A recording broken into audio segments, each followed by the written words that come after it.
Alrighty, so y'all can kind of see the general idea of what I have going on here. What I did, if you'll see on the other video, I put some landscape cloth down, and then I put a couple inches of mulch over that, and I'm hoping that that'll keep the weeds down enough that I'm not going to have to weed eat in between these pots, because that'll just be a pain in the butt. And I think it looks pretty nice. I am going to get a set of pavers and block this all in around the whole inside perimeter. That's just another project for another day. And if you can see, it's easiest to see over here on this side. I stapled the landscape cloth up to these fence slats. That way, hopefully, most of the mulch won't drift away, and it'll all stay in here. And once I put the pavers in place along here, I think it'll work pretty well. You can see these garden bags. I think these things are going to work really, really well. They let water and air in and out, so I think it's going to be really healthy for the roots. The only con I can see to these at all is that they might not hold as much moisture as we'd prefer. But we have a well, it rains here a lot, etc.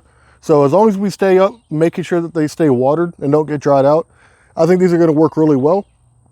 Another good part, and why I decided to use this setup, is I only have to worry about weeds right here.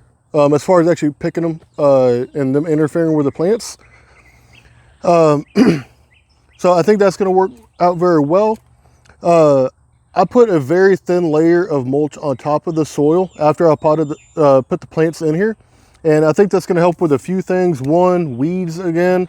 Two, it gets really, really hot here. So I'm hoping that'll help keep the soil itself cooler, which is going to be better for the roots.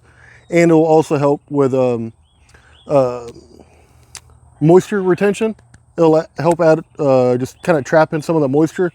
And lastly, when rain drops onto bare soil, it'll actually kind of throw some of that soil up, and it can get on the base of the plant and on the leaves of the plant.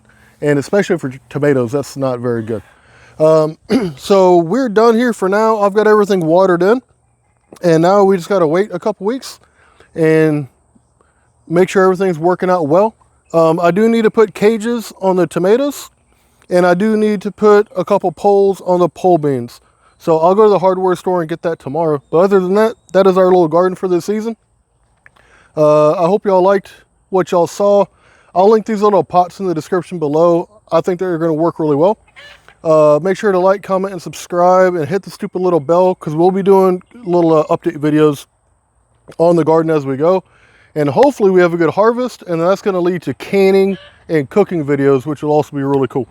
Thank y'all for stopping by. I'll see y'all next time.